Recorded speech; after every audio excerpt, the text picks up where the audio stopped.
Assalamualaikum warahmatullahi wabarakatuh.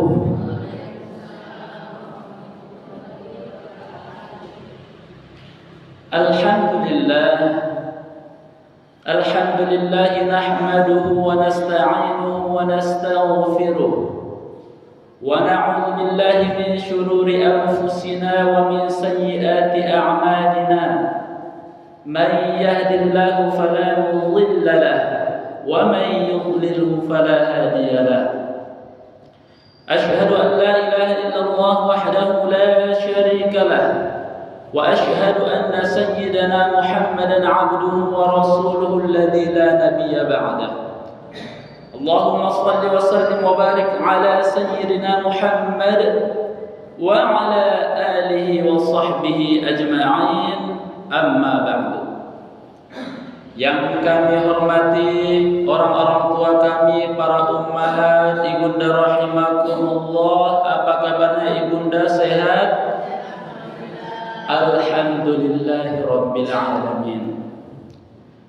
Pertama dan yang paling utama, mari kita bersyukur kepada Allah Subhanahu wa taala dengan melafazkan kalimat tahmid, alhamdulillahi rabbil alamin. Selanjutnya salawat dan salam kita hadiahkan keharibaan Nabi besar Muhammad sallallahu alaihi wasallam. Allahumma salli wa sallim wa barik ala sayyidina Muhammad. Semoga kita termasuk dari golongan umat Rasulullah sallallahu alaihi wasallam, insyaallah. Amin ya rabbal alamin. Baiklah, alhamdulillah, tidak terasa sudah pertemuan ketiga kita berjumpa ibunda. Alhamdulillah, sudah ketiga kalinya kita menjalin hubungan tali silaturahim, yang mana dalam hadis sahih riwayat Imam Bukhari wal Muslim, Rasulullah bersabda, "Man ahabba ayyabsuta fi rizqihi," siapa yang suka dilapangkan rezekinya, "wa yunsha'a lahu fi atharihi," siapa yang suka dipanjangkan umurnya, "falyasil rahimah," hendaklah dia rajin silaturahim. Mudah-mudahan pertemuan ketiga ini membawa keberkahan umur kita, keberkahan rezeki kita, insyaallah menjadi asbab bahagia dunia akhirat. Amin ya rabbal alamin. Tapi kalau di tes pertemuan lalu, Bu, apa yang disampaikan ingat kira-kira? Enggak ingat lagi, Ustaz. Begitu Ustaz menutup salam tausiah pulang, kami yang dihadapi suami, anak, memasak, nyuci piring, tak ingat-ingat lagi kan Ustaz. Tapi sedikit-sedikit adalah menambah kekuatan iman, insyaallah. Jadi sedikit mereview, mengingatkan kembali yang lalu. Tausiah kita ialah berakhlakul karimah kepada Allah. Itu yang lalu. Yang mana 4 poin besar. Yang pertama, beriman. Yang kedua, bertakwa. Yang ketiga, membangun wasilah. Yang keempat, menolong agama Allah dengan segenap kemampuan kita. Itu yang lalu. Kemudian kita pada kesempatan ini mengambil tema menjadi mukmin yang kuat untuk meraih keridhaan Allah Subhanahu wa taala. Mengapa kita ambil tema ini? Ternyata ibunda rahimakumullah, ini berhubungan dengan apa yang kita hadapi di zaman modern ini. Kalau kita lihat saudara-saudara kita nun jauh di sana di Palestina mendapatkan kekejaman, kezaliman, penganiayaan, pembunuhan, pembantaian. Ada yang sambil menangis dia dicarinya nasib jenazah anak-anaknya yang tertimpa reruntuhan. 4 orang anaknya dicarinya sambil menangis. Auladi, auladi, anakku, anakku. Tak tahu dia bagaimana nasib anaknya. Ada pula sebagainya, anak mencari orang tuanya. Ada pula anak yang kehilangan semua dia anggota keluarganya, abangnya, kakaknya, orang tuanya. Maka begitu sadar dia, tidak ada lagi keluarganya. Maka kita lihat di sosial media, di Facebook, di Instagram, di WhatsApp, menangis kita, menjerit hati kita, ya Allah, ya Rahman, ya Rahim. Mengapa demikian? Namun apa hendak dikata? Ingin hatinya menolong mereka, tapi mengingat jauh tempat ke sana. Seandainya pun dekat tempatnya, mungkin kita tidak memiliki kesanggupan untuk menolong. Mengapa demikian, Ustaz? Pertanyaan besarnya, kenapa begitu banyak negara Muslim tapi sangat sedikit bentuk pertolongan, bentuk bantuan itu kepada mereka? Maka jawabannya tidak lain dan tidak bukan ialah karena lemahnya generasi Muslim di zaman sekarang. Maka dalam hal ini Rasulullah sallallahu alaihi wasallam pernah menyampaikan dalam riwayat Imam Muslim, dalam riwayat Imam Ahmad dan beberapa ahli hadis, diriwayatkan Rasulullah sallallahu alaihi wasallam bersabda, "Al-mu'minul qawi khairun wa ahabbu ila Allah minal mu'minil dha'if." Mukmin yang kuat jauh lebih baik dalam pandangan Allah, jauh lebih dicintai Allah minal mu'minil dha'if, daripada mukmin yang lemah. Maka dari hadis itu secara tersirat memerintahkan kepada kita, jadilah mukmin yang kuat. Perkuatlah dirimu untuk menjadi generasi mukmin yang dapat menolong orang lain, dapat menjadikan dirimu kuat dengan menolong dirimu sendiri dan menolong orang lain. Sebenarnya walaupun di dalam hadis itu bentuk khabar, tapi tersimpan bentuk anjuran, bentuk perintah. Walaupun di ujung dari hadis itu, wa kullu minha fi khair, dan segala tingkatannya memiliki kebaikan masing-masing. Tapi kebaikan itu ada tingkatan-tingkatannya sesuai kadar kekuatan mukmin itu sendiri. Maka Ustaz, kalau kami lihat di hadis itu, Ustaz, masih umum Ustaz, kekuatan apalah yang harus kami tingkatkan? Karena mukmin yang kuat, kuat apanya? Kok kami kuat juga ya Ustaz? Kuat apa? Kuat makan, kuat tidur, kuat berkombur. Enggak pala ibu-ibu di sini pula Bu ya. Kalau di sini insya Allah kuat iman. Kalau tak kuat iman pulanya, siang-siang begini enaknya tidur, istirahat, capek bekerja dari pagi. Maka kalau diturut keinginan hawa nafsu, enaknya tidur sambil nonton TV, sambil makan gorengan. Kalau siang-siang begini. Tapi karena kekuatan iman itulah kita melangkah dari rumah hadir ke majelis yang mulia ini. Maka setidaknya jamaah rahimakumullah, ibunda rahimakumullah, ada 5 aspek kekuatan yang harus kita tingkatkan. Yang pertama, al-quwatul iman, kekuatan iman. Mengapa kekuatan iman ini menjadi urutan pertama? Karena apapun yang kita lakukan dalam kehidupan ini tidak lepas dari keimanan.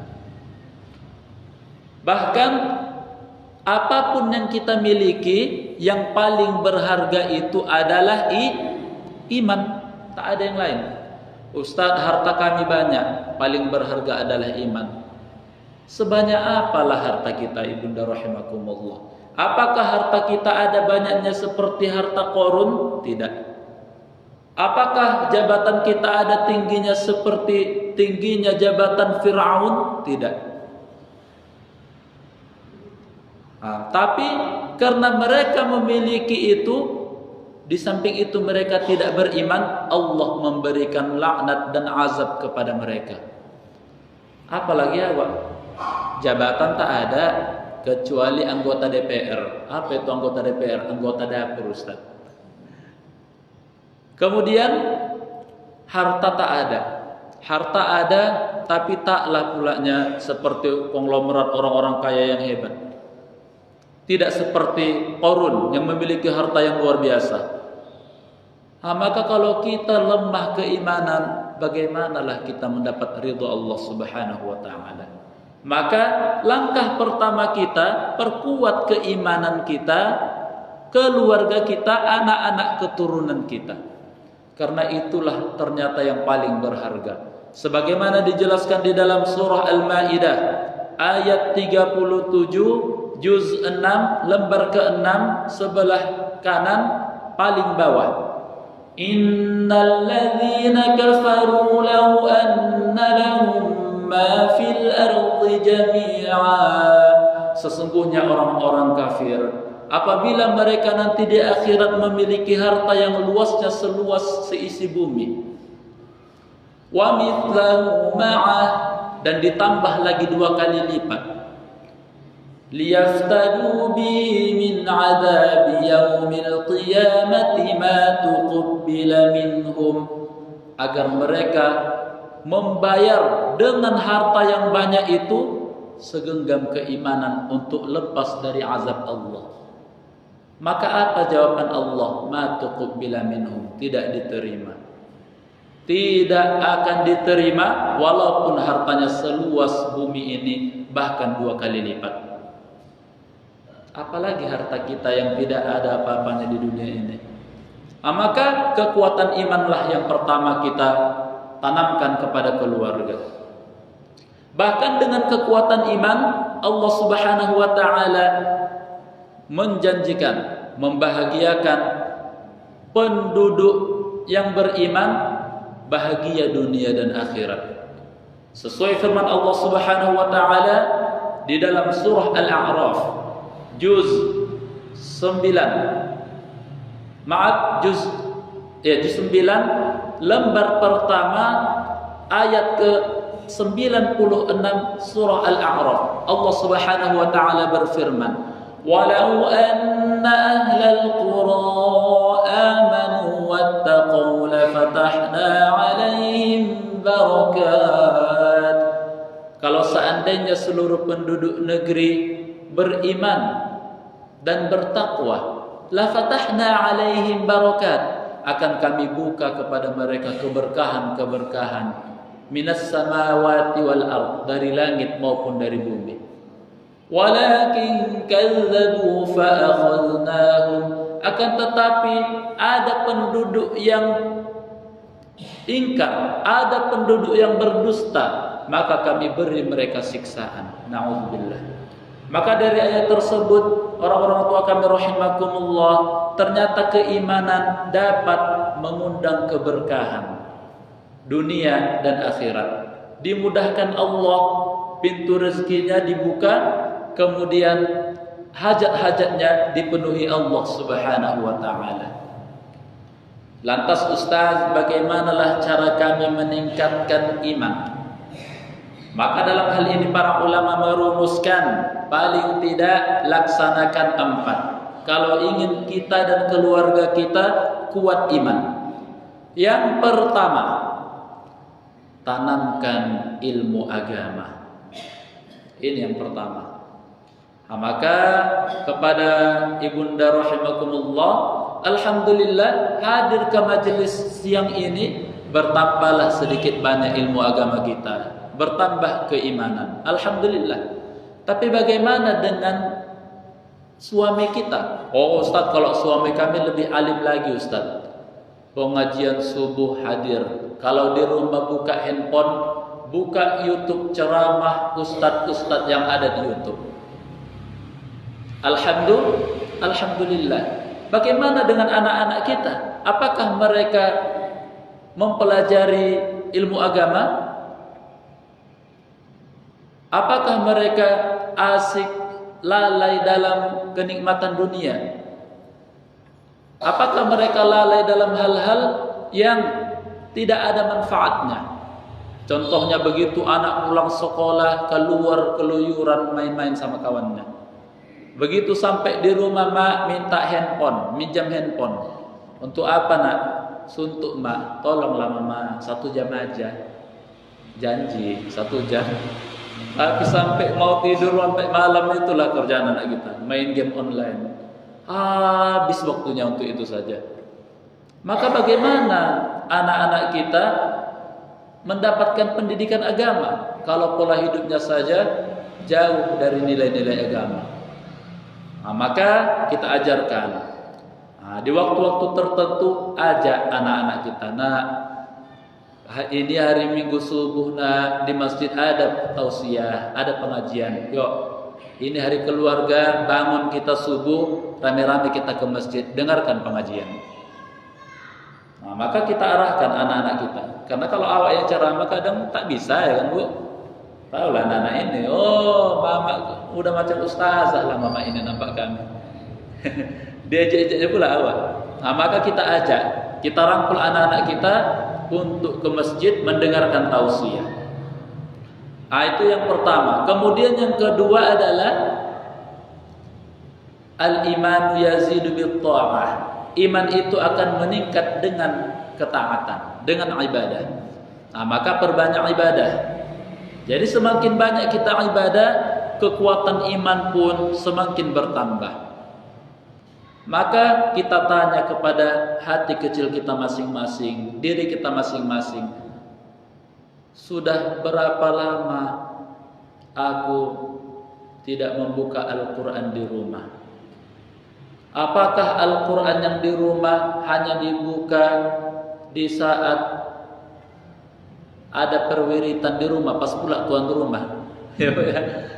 Banyak orang yang meminjam Quran, barulah dibuka Al-Quran. Kadang heran tamu-tamu di rumah itu, begitu dibuka beragu, begitu dibuka dimakan rayap. Kenapa?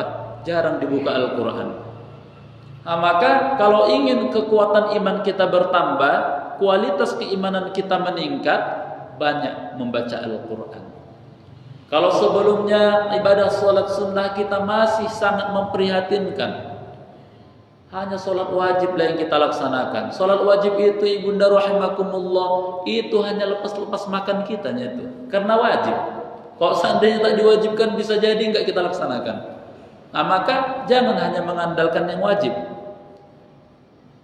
Kejar dan tingkatkan ibadah-ibadah sunnah. Qabliyah, ba'diyah, rawatib, salat duha, salat tahajud, salat witir, bahkan salat sunnah taubat selalu kita laksanakan.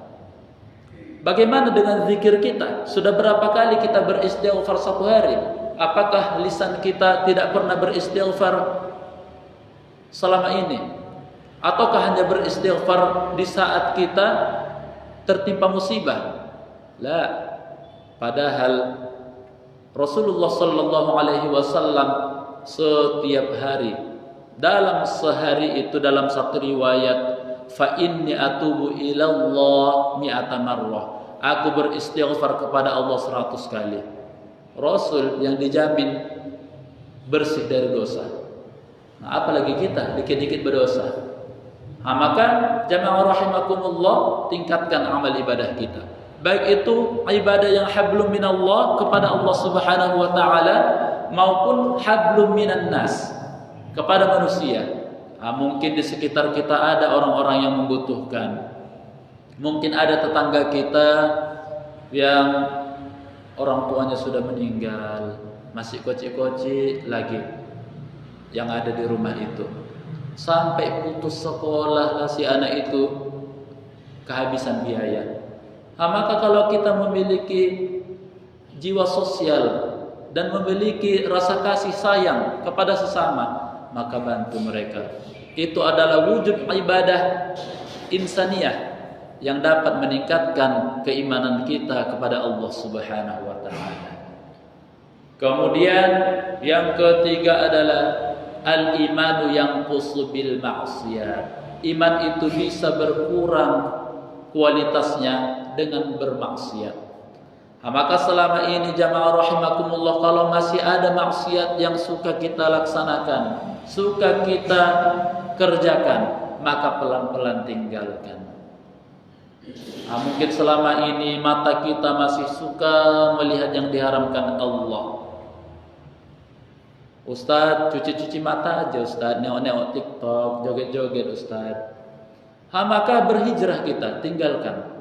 Karena ada pepatah mengatakan dari mata turun ke hati. Sering kita lihat-lihat, tertarik, lama-lama akan memotivasi seseorang untuk melakukan hal yang dia lihat. Alhamdulillah, beruntung kalau dia sering melihat kebaikan, dengarnya ceramah-ceramah, termotivasi dia beramal ibadah. Terkadang pula orang-orang joget TikTok ditengoknya. Kemudian dia melihat konten-konten sadis.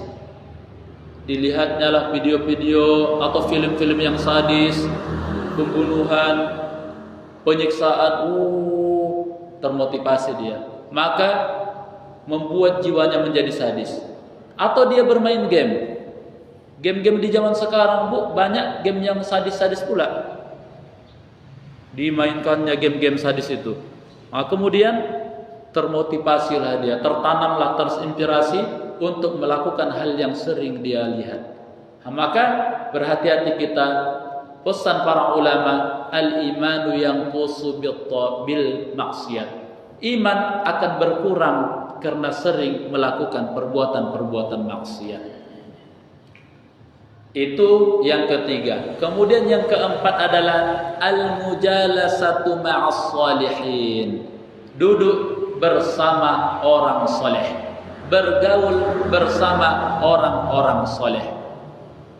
Maka Rasulullah sallallahu alaihi wasallam pernah menyampaikan, "Mathalu jalisis salih kamathali hamilil miski."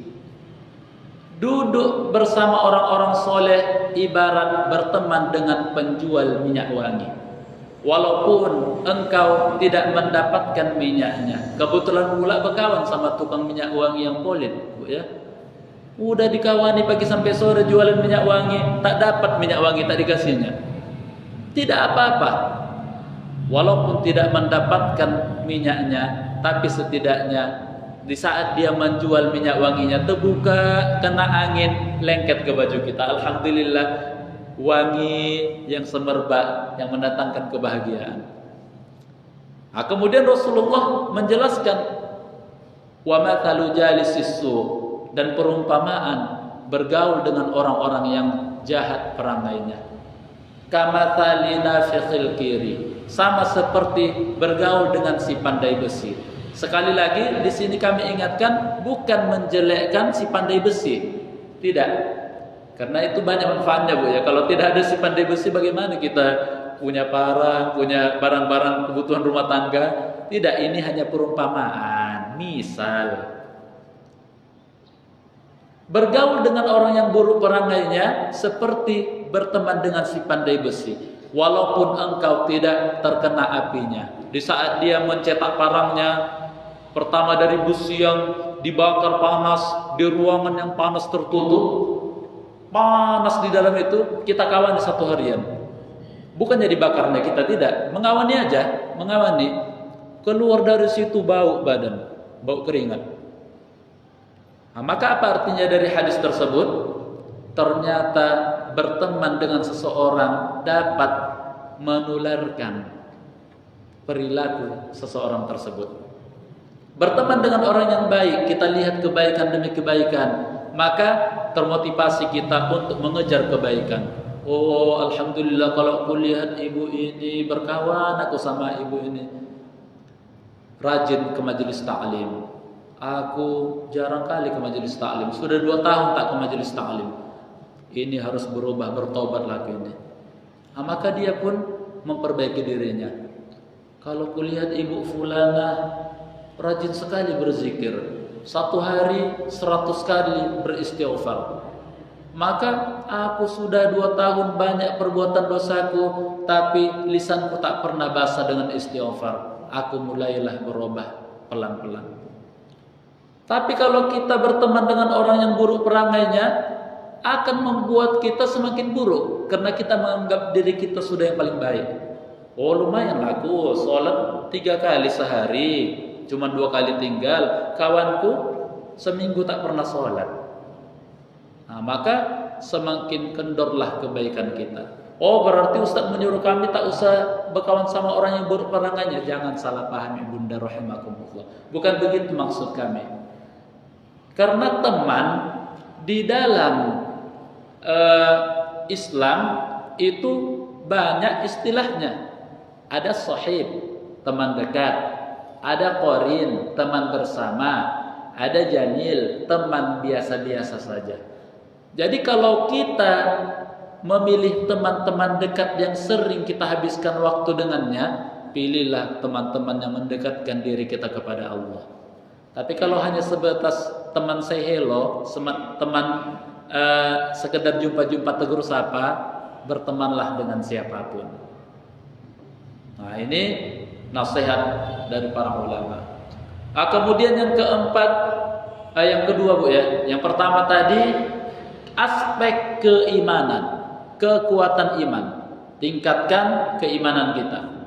Nah, karena kalau meningkat keimanan kita, tak lagi ada korupsi. Tak lagi ada pembulian di sekolah. Tak lagi ada suami yang main serong di luar. Minta izin dia, "Dek, abang apa ini agak terlambat pulang." "Kenapa bang?" "Ini lagi banyak kerjaan." Rupanya sudah singgah di entah kemana. Nah, kenapa? Karena keimanan kurang. Tapi kalau keimanan sudah meningkat dalam keluarga itu, apapun yang sedang dilakoni anggota-anggota keluarga kita, mereka akan menyertakan iman mereka. Anak kita sebagai pelajar, dia akan rajin belajar karena dibarengi dengan iman. Seorang istri dalam menjalankan tugas-tugasnya dalam rumah tangga, pasti karena keimanan yang kuat, dia menjalankan ibadah-ibadah dengan keimanannya. Memasak dia dengan iman. A'udzu billahi minasyaitonir rajim. Bismillahirrahmanirrahim. Begitu siap masakan itu dimakan anak-anaknya, kok lain ya ibunda ya. Setiap makan masakan ibunda ini membuat saya bunda ingin beribadah, ingin bawaannya mau belajar saja, mau mengaji. Kenapa? Karena ada keberkahan di dalamnya. Ini enggak pula ada ibu-ibu di luar sana Bu, karena kurang iman, memasak sambil joget TikToknya dia pula Bu ya. Permainan si kucing garong. Begitu dimakan anaknya masakannya, mak kok lain kali, mak mau joget saja. Karena itulah sehari-hari ibunda. Nah, begitu pula dengan suami kita. Kalau dia dengan keimanan, maka penghasilannya pun akan dia dedikasikan untuk menghidupi keluarganya, istri dan anak-anaknya. Itu yang pertama. Kemudian yang kedua adalah kekuatan fisik. Nah, Ustaz, perlu rupanya kami meningkatkan kekuatan fisik. Perlu. Karena setiap ibadah yang disyariatkan kepada kita sempurna dilakukan apabila kita memiliki fisik yang kuat. Salat, kalau tak kuat fisik tak bisa sempurna. Ustaz kan boleh salat duduk, salat berbaring, tapi tetap beda pahalanya dengan salat yang berdiri. Ustaz, kan kalau kami Ustaz udah tak tahan lagi puasa Ustaz, kan kami boleh bayar apa Ustaz, fidyah. Ya tentu beda lah Bu. Wa antasumu khairul lakum. Puasa tentu lebih baik bagi kami. Maka ibadah-ibadah itu kalau kuat fisik kita baru bisa. Salat sempurna dengan fisik yang kuat, bisa berdiri lama. Puasa, kalau sehat badan kita tak kena sakit kuat badan kita, baru bisa puasa, rajin puasa. Puasa wajib, puasa sunnah.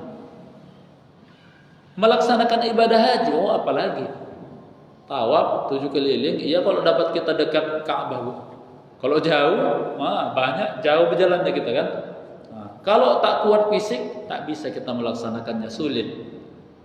Begitu pula silaturahim. Ustaz, ada pula sakit pemilik kami di kampung, tapi kami Ustaz sakit juga. Kayak mana kami pun sakit. Kayak mana kami mau bersilaturahim, berkunjung? Bu ya. Jadi jaga kekuatan fisik, kekuatan jasmani kita dan keluarga kita. Bagaimana cara kita menjaganya? Maka para ulama menjelaskan, dan di dalam Al-Quran dan hadis pun sudah diterangkan. Yang pertama, faqulu mimma razaqakumullahu halalan thayyiban.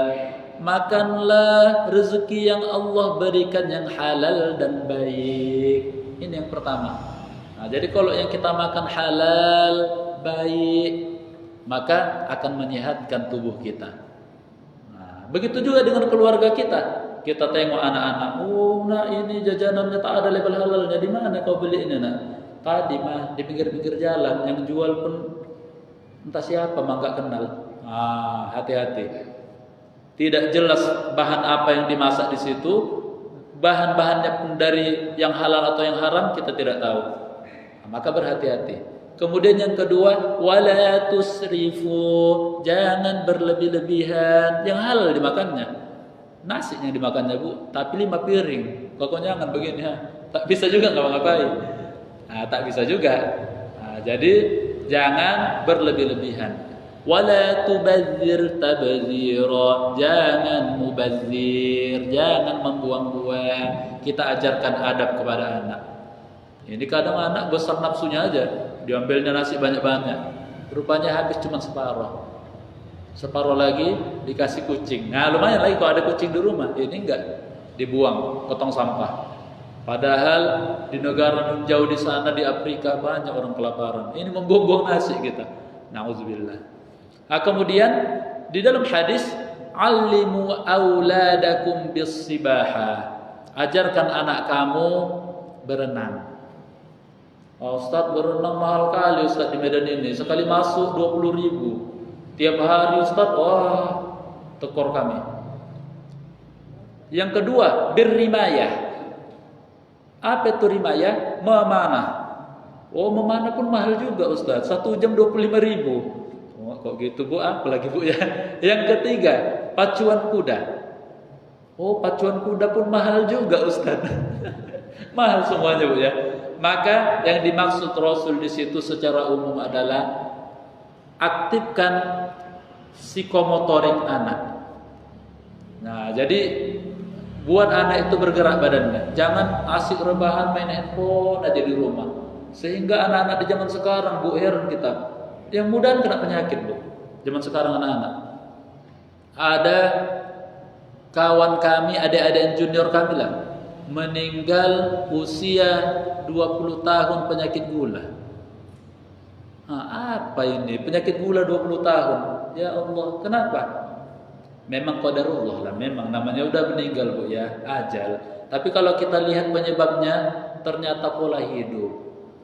Nah, maka kita kalau tidak ingin anak-anak kita lemah fisiknya, ajarkan mereka olahraga, pola hidup istirahatnya cukup. Jangan asik gadget aja di rumah, main handphone aja, tak pernah bergerak badannya. Nauzubillah. Nah, itu yang kedua, kekuatan fisik kita latih. Kemudian yang ketiga adalah kekuatan intelektual. Kekuatan ilmu pengetahuan. Nah, ini termasuk yang sangat penting. Nah, karena sekarang Ibunda rahimakumullah, teknologi dikuasai Yahudi. Kemudian sosial media yang punya Yahudi, Facebook Yahudi, YouTube Yahudi yang punya, apalagi WhatsApp punya Yahudi, sosial media aneka ragam aplikasi yang berasal dari Google, Yahudi yang punya. Nah, jadi kayak mana lah kami ini Ustaz? Nah, maka kalau Buya Yahya mengatakan, kalau itu masih sangat kita butuhkan kali dan belum ada alternatifnya, boleh masih digunakan. Tak apa-apa digunakan.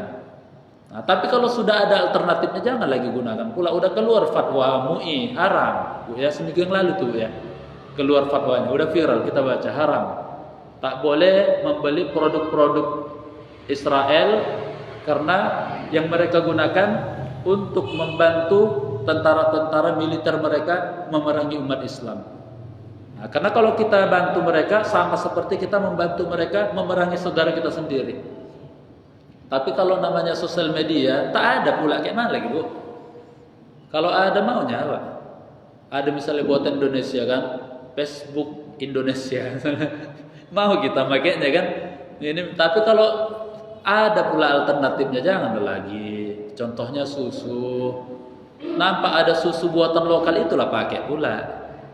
Nah, deterjen, oh ini ada produk lokal ini, Indomie, Indofood, apa segala macam mie instan yang buatan lokal lah, buatan Indonesia itulah. Sambil menolong saudara kita. Kalau kita tolong orang itu pula untuk memperkaya diri. Kalau kita tolong produk-produk Indonesia untuk cari makannya pula Bu. Nah, maka itulah yang kita tolong. Nah, maka ternyata kekuatan intelektual itu juga sangat diperlukan. Sangat diperlukan. Nah, maka kita tanamkan kepada keluarga kita, anak-anak kita, nak rajin kau belajar nak. Nanti engkaulah nanti generasi emas Islam yang akan membangkitkan dan membawa kejayaan Islam nanti di saat engkau dewasa. Kita tanamkan anak kita seperti itu, Ibunda rahimakumullah. Sebagaimana Muhammad Al-Fatih, penakluk Konstantinopel. Beliau Bu menaklukkan kota Konstantinopel di usia 20 tahun. 20 tahun, mudah kali Ustaz, 20 tahun. Itu hitungan Hijriah. Kalau hitungan Masehinya mungkin masih 19 tahun, Bu. Tapi beliau di usia 20 tahun sudah menguasai ilmu militer, ilmu berbagai macam bahasa, menguasai ilmu keislaman, dan juga menguasai matematika, sains dan lain sebagainya. Banyak ilmunya. Dan termasuk Muhammad Al-Fatih ternyata dijelaskan di beberapa riwayat, beliau tak pernah tinggal sholat berjamaahnya. Tak pernah Bu. Qabliyah ba'diyahnya pun tak pernah tinggal. Kan udah berat begitu Bu ya. Udah payah mencari orang zaman sekarang seperti itu. Nah, maka kalau kita ingin anak-anak kita nanti generasi berikutnya, mereka lah yang menguasai dunia, yang memegang peradaban dunia nanti. Harapan kita beberapa tahun yang akan datang, anak-anak kita lah kita harapkan. Maka perhatikan kekuatan imannya, tingkatkan iman-iman anak-anak kita. Kemudian yang kedua, tingkatkan kekuatan fisiknya. Karena mau belajar dia harus sehat. Kalau sakit tak bisa, tak semangat, dia letoy. Nah, kemudian yang ketiga, arahkan dia untuk menuntut ilmu. Ustaz, kalau kami Ustaz kayak mana lah Ustaz, anak kami Ustaz? Agak bandel pula Ustaz.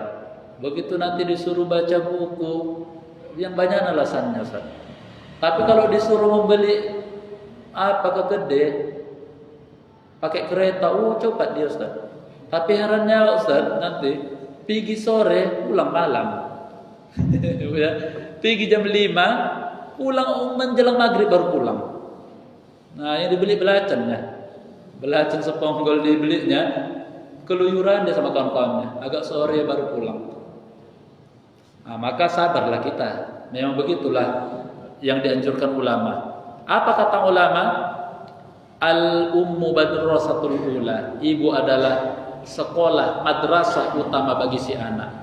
Jadi kalau ibu dapat bersabar, dapat membimbing anak dengan penuh kesabaran, keteguhan, konsisten, istiqomah, insyaallah anak akan menjadi orang yang luar biasa. Karena di balik generasi yang luar biasa pasti terdapat ibu yang juga luar biasa. Sebagaimana Muhammad Al-Fatih, penakluk Konstantinopel dari khilafah Fatimiyah, beliau memiliki ibu yang luar biasa, mengarahkan anaknya belajar dan ibadah. Nah, ini yang harus kita laksanakan. Kemudian yang keberapa sekarang Bu? 4 Bu ya. Nah, kita ulangi lagi biar enggak ngantuk Bu ya. Yang pertama tadi kekuatan iman. Yang kedua kekuatan fisik. Yang ketiga kekuatan intelektual. Kemudian yang keempat adalah kekuatan ekonomi atau finansial. Nah, ini perlu kita tanamkan. Nah, jadi Ustadz, perlu rupanya kekuatan finansial bagi kami. Oh, perlulah Ibunda rahimakumullah. Karena ibadah-ibadah yang Allah syariatkan tidak bisa kita lakukan kalau tak ada duit. Nah, tak bisa. Contohnya mau pergi haji, kan harus ada juga duit awak. Ustadz, berangkat haji bukannya ada duit kami Ustadz. Jadi duit siapa Bu? Duit suami. Ya, sama lah tuh Bu kan. Nah, jadi perlu mau silaturahim kita pulang kampung akhir raya, kalau tak ada duit sodih kita tak bisa pulang kampung. Nah, maka butuh kekuatan finansial. Maka bagaimana caranya? Tapi Ustadz kan dalam agama Ustadz kan sudah ditakdirkan siapa yang dibuat Allah senang, siapa yang dibuat dibatasi rezekinya. Kan sudah jelas Ustadz. Walaupun begitu Ibunda, jangan pala kita buat itu menjadi dalil. Oh, kan sudah rezeki sudah diatur, ngapain aku bekerja mati-matian? Jadi malas kita, enggak boleh pula begitu. Tetap kita berusaha semaksimal mungkin. Kalau masalah rezeki kita tawakal kepada Allah Subhanahu wa taala. Maka terus semangat dalam mencari rezeki. Kita semangatkan suami kita. Kasih semangat kepada mereka, motivasi. Nah, maka motivasinya supaya mereka semangat, motivasi agama biar semangat mereka. Jangan pula begitu keluar suami, Bang, rajin abang cari duit Bang ya, cicilan kita banyak. Baru lagi keluar deponing, udah sakit kepalanya. Cicilan rumah, cicilan mobil, cicilan kereta, cicilan panci, aduh, pusing kepalanya. Nah, tapi kalau dengan motivasi agama, insya Allah semangatlah mereka. Bang, anak-anak kita banyak Bang. Kalau ingin abang anak-anak kita ini belajar dengan sungguh-sungguh, pendidikannya bagus, kuat sabar Bang ya. Cari duitnya semangat Bang. Insya Allah adik bantu. Bantu dengan apa dek? Dengan doa.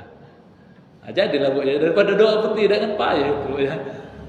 Nah, jadi semangat dia begitu keluar, terbayanglah dia wajah anaknya. Oh, nanti masukkan pesantren lah anak ini Bang. Nanti ku masukkanlah dia ke sekolah boarding school, ku leskan dia nanti les sains, les bahasa, les matematika supaya menjadi orang yang cerdas nanti dia. Dialah nanti yang memegang ilmu teknologi di masa depan dengan nuansa keislaman. Wah, semangat pula. Ini enggak, lor cicilan, kuning. Udahlah, kalau udah cicilan ditarik juga ya nanti itu. Nah, maka sangat penting finansial ini. Bahkan di dalam surah An-Nisa Allah Subhanahu wa taala berfirman di juz 4 lembar 9 sebelah kiri bagian tengah,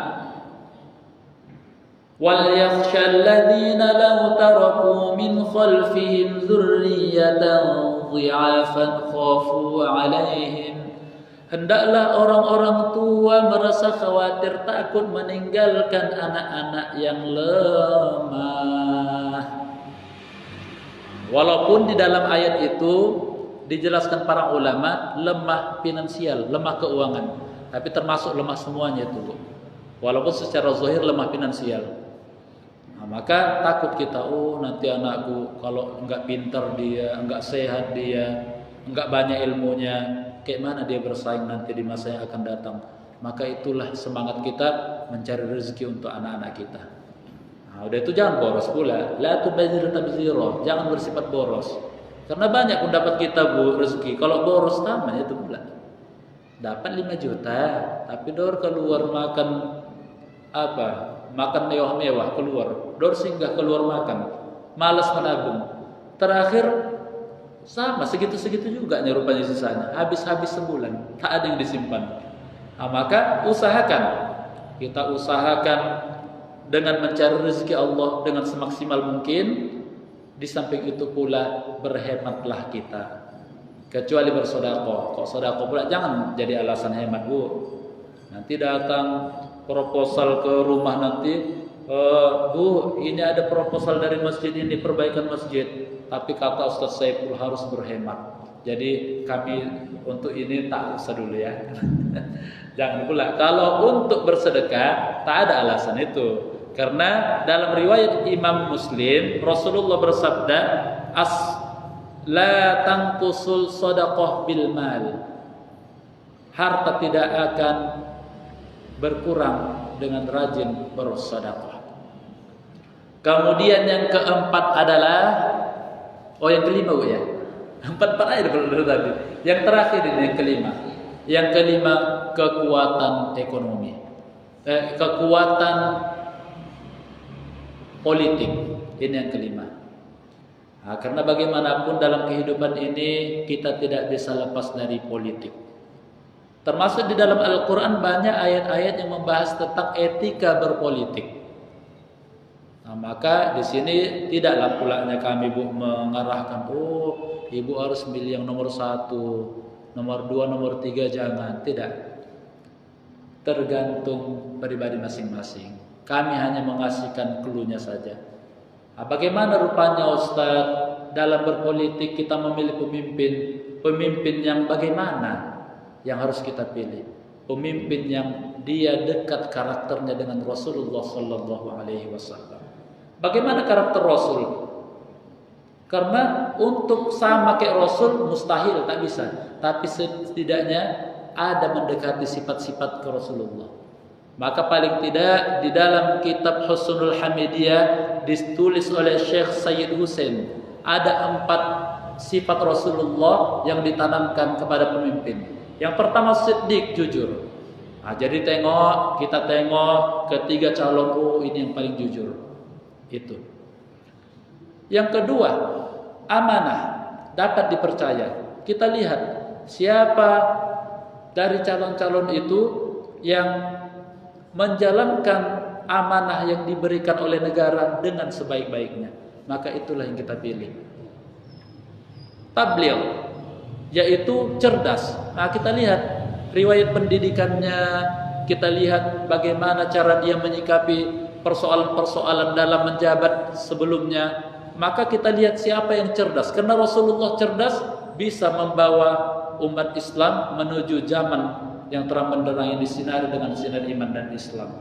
Maka siapa yang paling cerdas, bijak dalam menyikapi persoalan, itulah yang menjadi pilihan kita. Nah, kemudian yang keempat, apa, Bu, yang keempat? Faton. Tadi yang fatona itu ya, Bu ya. Fatona itu cerdas ya, tabligh, menyampaikan. Nah, jadi dia tidak menyembunyikan kebenaran, tapi menyampaikan kebenaran demi kebenaran. Nah, itulah yang kita pilih. Jadi yang pertama, siddiq, jujur. Yang kedua, amanah, dapat dipercaya. Yang ketiga, tabligh, yaitu menyampaikan kebenaran. Kemudian yang keempat adalah fatonah, dia memiliki kecerdasan. Nah, semoga nanti kita mendapatkan pemimpin yang dapat membawa Indonesia menuju kesuksesan dunia dan akhirat. Insyaallah, amin. Amin ya rabbal alamin. Amin. Baiklah, mungkin ini yang dapat kami sampaikan. Mudah-mudahan dengan tausiah yang sudah kami sampaikan ini, yang dapat kita simpulkan yaitu 4 aspek kekuatan yang harus kita tingkatkan adalah yang pertama, kekuatan iman. Kemudian yang kedua adalah kekuatan fisik. Yang ketiga, kekuatan finansial atau ekonomi. Yang keempat, kekuatan intelektual. Dan yang terakhir adalah kekuatan politik. Mungkin ini yang dapat kami sampaikan. Terima kasih atas segala perhatian. Mohon maaf atas segala kekurangan. Wabillahi taufiq wal hidayah wa ridhal inayah. Assalamualaikum warahmatullahi wabarakatuh.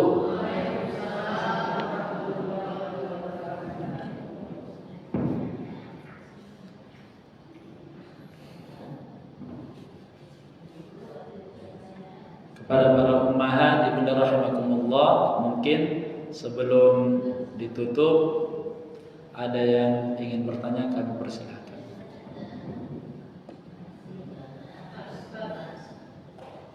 Pasuk ya.